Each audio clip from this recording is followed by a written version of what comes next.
27 வருஷம் ரிலீஸ் ஆனதுக்கு அப்புறமா 27 வருஷம் கழிச்சு வந்து அந்த கொண்டாட்டத்தை எல்லா இடத்துலையும் வந்து பார்க்க முடிஞ்சது. இப்பவே ரீரிலீஸ் ஆனதுக்கே இவ்வளோ பெரிய செலிப்ரேஷன்னா 1999ல அது ரிலீஸ் ஆனப்போ அதோட பீக் மொமெண்ட் எப்படி இருக்கும் அப்படிங்கறத இன்னைக்கு நினைச்சு பார்த்தாலும் எங்க எல்லாருக்குமே வந்து கூஸ் பம்ப்ஸா இருக்கு. இன்னொரு விஷயம் என்ன அப்படின்னு பாத்தீங்கன்னா, இந்த ஆல்பம் சாங் லேபிள் நேம் கேட்டதுமே உங்களுக்கு நிறைய மெமரிஸ் வந்து ரீக்ரியேட் ஆகிறதுக்கு வாய்ப்பு இருக்குன்னு நினைக்கிறேன். ஐ ரிப்பீட், வெங்கடேஸ்வரா கிரியேஷன்ஸ் ஞாபகம் வந்திருக்கும்னு நினைக்கிறேன்.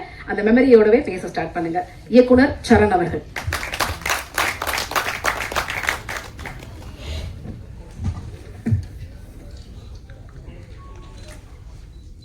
எல்லாருக்கும் வணக்கம். ஆக்சுவலாக அவங்க ஒரு நல்ல பாயிண்ட் எடுத்து கொடுத்தாங்க. நான் ஆக்சுவலாக அதை நினச்சிட்டு இருந்தேன். அந்த வெங்கடேஸ்வரா அப்படின்னு பார்க்கும் பொழுது காதல் மன்னன் படத்தினுடைய, அமர்கலம் படத்தினுடைய என்னுடைய முதல் படத்தின் ப்ரொடியூசர்ஸ் வெங்கடேஸ்வராலயம், அந்த ஞாபகம் எனக்கு வந்துச்சு. அந்த வெற்றி வந்து இந்த நிறுவனத்துக்கும் தொடரும் அப்படின்னு நான் வாழ்த்துறேன். இங்கே இருக்கிறவங்களெல்லாம் லெஜெண்டரி டைரக்டர்ஸ்னெல்லாம் சொல்லிட்டு இருந்தாங்க. என்னை பொறுத்தளவில் லெஜெண்டரி பத்திரிகையாளர்கள்னு என் முன்னாடி எல்லாருமே இருக்கிறாங்க. இவங்க கடந்த 30-40 வருஷமாக சைலண்ட் இன்ஃப்ளூயன்ஸ் யாருன்னு என் முன்னாடி உட்காந்துருக்கிற இவங்க அத்தனை பேர் இருக்காங்க. இவங்க இல்லைன்னா நாங்கள்லாம் இந்த மேடையில் இல்லை அப்படிங்கிறத இந்த மேடையில் நான் தெரிவிச்சுக்க விரும்புகிறேன்.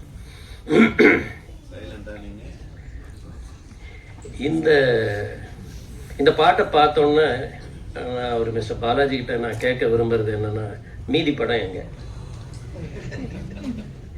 வந்து ஒரு 2 மணி நேரம் 20 நிமிஷம் படத்துல ஒரு 5 நிமிஷம் தான் நீங்க காமிச்சிருக்கிறீங்க. மீதி அந்த ஃபுட்டேஜ் எங்க?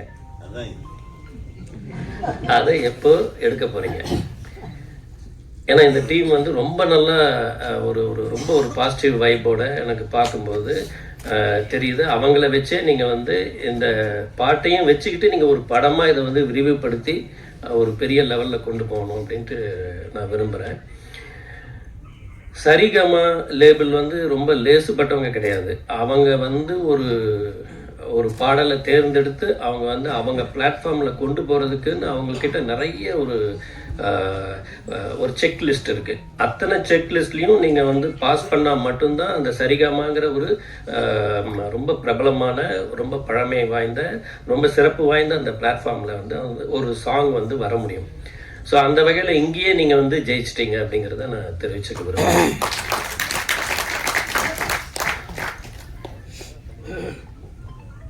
இங்கே வந்து நான் கொஞ்சம் பேசிக்கிறேன் அதிகமாக. ஏன்னா என்னை விட அதிகமாக பேசுறதுக்கு ஆர்வி உதயகுமார் சார் வந்து வெயிட் பண்ணிட்டு இருக்கிறாங்க. இன்னைக்கு வந்து அன்னைக்கு சட்டசபையில் வந்து எப்படி அந்த சபாநாயகர் வந்து எவ்வளோ நேரம் பேசினாரோ அவ்வளோ நேரம் அவர் இன்னைக்கு பேசுவார். அது இந்த பாட்டில் வந்து எனக்கு வந்து அவங்க சொன்ன மாதிரி எனக்கு நிறைய ஞாபகம் வந்தது அப்படின்னு பார்த்தீங்கன்னா, தினேஷ் மாஸ்டர் வந்து ரொம்ப ஒரு அற்புதமான ஒரு நடன இயக்குனர். ஒரு கமர்ஷியலாக ஒரு சாங்கை வந்து எப்படி ஜனங்க கிட்ட கொண்டு போய் சேர்க்கறது அப்படிங்கிறதுல வந்து அவருக்கு வந்து நிறைய மெனக்கெடுவார். அவர் ஒரு சாங்கெல்லாம் வந்து ஜஸ்ட் லைக் தட் வந்து அவர் வந்து ஒரு சாங்குக்குள்ளே வந்துட மாட்டார். அது வந்து நிறைய ஹோம்ஒர்க் பண்ணிட்டு இப்போ என்னுடைய பல பிரபலமான பாடல்களுக்கு வந்து அவர் பண்ணியிருக்காரு. அவர் சொன்ன மாதிரி சீனா தானா, அப்புறம் தெற்கு சீமையிலே சாங்கு, இதெல்லாம் வந்து இன்றைக்கும் அந்த மே மாதம் 98 இதெல்லாம் வந்து மாஸ்டர் வந்து ஒரு வேறு மாதிரி ஒரு அமைப்பில் வந்து அதை பண்ணியிருப்பார். அதனாலேயே அந்த சாங்கெல்லாம் வந்து இன்னைக்கு வரைக்கும் வந்து பேசப்படக்கூடியதாக இருக்குது. ஏன்னா ஒரு டைரக்டர் வந்து போய் எனக்கு இந்த ஸ்டெப் வேணும், அப்படி வேணும், இப்படி வேணும், இந்த சாங் இப்படி இருக்கணும், நல்லா ஆடியெல்லாம் காட்ட முடியாது. அதை வந்து அந்த டான்ஸ் டைரக்டர் வந்து அவர் எப்படி அதை கன்சீவ் பண்ணுறாரோ அதுதான் நமக்கு வந்து இன்னைக்கு வரைக்கும் அது வந்து ஒரு கிளாசிக்காகவும் ஒரு டைம்லெஸ் இதுவாகவும் அது வந்திருக்கு. நான் முன்ன பின்ன மாற்றி மாற்றி தான் பேசுவேன். இப்போ இதில் வந்து சுரேஷ் சந்திரா சார் வந்து என்னுடைய நண்பர், ரொம்ப நெருங்கிய நண்பர், பள்ளி காலத்திலிருந்தே என்னுடைய நண்பர். அப்புறம் சினிமாவில் எங்களுடைய பயணம் வந்து ரொம்ப வருஷமாக அந்த நட்பு தொடருது. அவர் வந்து நீங்கள் வந்து எது கேட்டாலும் டன் அப்படிம்பாரு. அதே தான் அவருடைய சேனலுக்கும் வச்சிருக்கிறாரு, டன் சேனல்னு சொல்லிட்டு. ஸோ அவர் சொன்ன மாதிரி இது வந்து ஒரு சேலஞ்சபிள் ஜாப். இது வந்து ஒரு ஷார்ட் பீரியடில் வந்து ஒரு மீடியா முன்னாடி கொண்டு வர்றதுங்கிறது வந்து அது அவரும் அவருடைய டீமும் வந்து ரொம்ப முக்கியமான ஒரு பங்கு. இதெல்லாமே நல்ல நல்ல விஷயங்கள் அமைஞ்சிட்டே இருக்குங்கிறதுக்காக நான் சொல்ல வரேன். அண்டு அஸ்வமித்ரா எனக்கு வந்து அவருடைய குருநாதர் சுப்பு அண்டு எம்மி காலத்துலேருந்தே எனக்கு வந்து தெரியும். அவர் ரீசெண்ட் வந்து மியூசிக் டைரக்டராக அவர் வந்து உருவாகி வந்திருக்கிறதுங்கிறது வந்து ரொம்ப அதாவது ஒரு சவுண்ட் இன்ஜினியர் வந்து எவ்வளவு பேரை அப்சர்வ் பண்ணியிருப்பார், எவ்வளவு சவுண்ட்ஸ் வந்து கேட்டிருப்பார், எவ்வளவு சவுண்ட்ஸை பேலன்ஸ் பண்ணியிருப்பார், எவ்வளவு மியூசிக் டைரக்டர்ஸோட அவர் வந்து ஒர்க் பண்ணியிருப்பார். இதெல்லாம் வந்து அவங்களுக்குள்ள அந்த நாலேஜ் வந்து ஒரு பெரிய லெவலில் வந்து அது வந்திருக்கும்.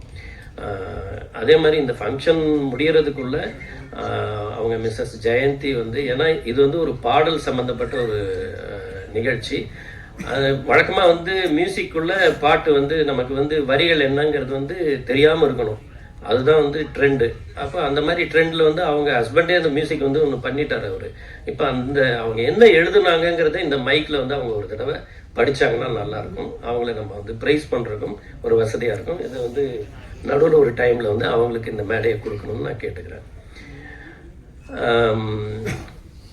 அவர் பாலாஜி சாரை வந்து எனக்கு வந்து பார்க்கும் பொழுது அவர் வந்து ஏதோ புதுசாக வந்த மாதிரியே இல்லை. அவருடைய முகத்தில் வந்து ஒரு நல்ல ஒரு கவர்ச்சி இருக்குது. அந்த மூமெண்ட்ஸ் வந்து ரொம்ப நல்லா பண்ணுறாரு, ரொம்ப இயல்பாக இருக்கிறாரு. அவர் ப்ரொடியூஸ் பண்ணியிருக்கோங்கிற எந்த கர்வமும் அவருடைய பாடலில் அவர் ஆடி பாடும்போதெல்லாம் தெரியவே இல்லை. நான் நிறைய இது பார்த்துருக்கேன், ப்ரொடியூசரே ஆடும்போதோ நடிக்கும்போதோ நமக்கு தெரியும் அவங்க வந்து எவ்வளோ அதிகபட்சமாக என்னென்னலாம் பண்ணுறாங்க அப்படிங்கிறது. அப்படியெல்லாம் எதுவுமே பண்ணல, ரொம்ப இயல்பாக ரொம்ப கட்டுப்பட்டு ரொம்ப அழகாக பண்ணியிருக்காரு. அவருடைய காஸ்டியூம் நல்லா இருக்கு. அண்டு இவர் ஜிவி பிரகாஷுடைய குரல், அவர் அந்த பாடின விதம், அந்த ஐக்கி பெரியன்னு அவங்க வெளிநாட்டுக்கு தப்பிச்சு போயிருக்கிறாங்க, அந்த அவங்க மூமெண்ட்ஸ் அவங்க பாடினது எல்லாமே நல்லா இருக்கு. அந்த ஹோல் பார்க்கும்போது இதில் வந்து எல்லா டிபார்ட்மெண்ட்டும் ரொம்ப அழகாக ஒர்க் பண்ணியிருக்காங்க. குறிப்பாக எங்களுடைய இயக்குனர் சங்கத்தில் ரொம்ப ஆக்டிவாக இருக்கிற அசோக் அண்ணாமலை வந்து இதில் கிரியேட்டிவ் ஹெட்டாக ஒர்க் பண்ணியிருக்காங்க. அவரெல்லாம் ரொம்ப ஒரு பாசிட்டிவ் வைப் கொடுக்கக்கூடிய ஒருத்தர், அவர் இந்த டீமில் இருக்கிறாரு. அண்டு ராஜா வைத்தியநாதன் வந்து ராஜா பத்மநாபன் ரொம்ப இது வந்து எவ்வளோ நாளில் எடுத்தீங்க இந்த சாங்? 2 நாள் மாதிரியே தெரியல, 7 நாள் செலவு பண்ணி எடுத்த மாதிரி இருக்குது. அப்படின்னா எவ்வளவு அவங்க பம்பரமாக சுற்றி சுழன்று இந்த பாட்டு எடுத்துருக்கணும் அப்படிங்கிறது வந்து தெரியுது. ஸோ அந்த எல்லாருக்குமே வந்து என்னுடைய வாழ்த்துக்களையும், இந்த டீம் வந்து மேன்மேலும் உயரணும், இந்த பேனர் வந்து மேன்மேலும் பல திரைப்படங்களை தயாரிக்கணும். மிஸ்டர் பாலாஜி வந்து நமக்கெல்லாம் பரிச்சயமான முகமாக கூடிய சீக்கிரம் ஆகணும் அப்படிங்கிறதையும் நான் இந்த விழா வாயிலாக சொல்லிக்கிறேன். அண்டு ஒரு பப்ளிக் ஃபங்க்ஷன் வாயிலாக நம்ம திரையுலகத்திலிருந்து வந்திருக்கக்கூடிய நம்முடைய மாண்புமிகு சிஎம் விஜய் அவர்களுக்கும் என்னுடைய வாழ்த்துக்களை நான் தெரிவிச்சுக்கிறேன். நன்றி. Thank you sir. அடுத்ததாக நாளைக்கு இருக்கக்கூடிய நபர் சார், ஒரு ஃபேமஸான ஒரு லவ் டைலாக் இருக்கு. ஒரு நாள்ல 1 மணி நேரத்துல 1 நிமிஷமாவது அவனோட நினைப்பு வராம இருந்தா கல்யாணத்தை பத்தி நான் யோசிக்கிறேன் அப்படின்னு சொல்லுவாங்க. ஒரு டைலாக் இருக்கு. இதை உங்களுக்கு நான் ரீக்ரியேட் பண்ணணும்னு நினைக்கிறேன். ஒரு வாரத்துல பிரசாத்லாவோ இல்ல வேற ஏதோ ஒரு இடத்துலயோ நடக்கிற சினிமா ஃபங்க்ஷன்ல பேரரசு அவர்கள் இல்லாம ஒரு ஃபங்க்ஷன் நடந்துட்டா நான் வேற இன்ட்ரோ வந்து யோசிக்கிறேன் அப்படிங்கிற மாதிரி ஒரு மொமெண்ட்டை வந்து உங்களுக்கு ரீக்ரியேட் பண்ணணும்னு நினைக்கிறேன். வெறும் நிகழ்ச்சிக்கான ஒரு குரலா இல்லாம தேவைப்படும் அத்தனை இடங்களிலும் முழக்கமாக தான் அதை வந்து உறக்க சொல்லி இருக்கிறாரு. வித் ரெஸ்பெக்ட், பேரரசு அவர்களை எழுச்சி பேருரையாற்ற அன்போடு அழைக்கிறேன்.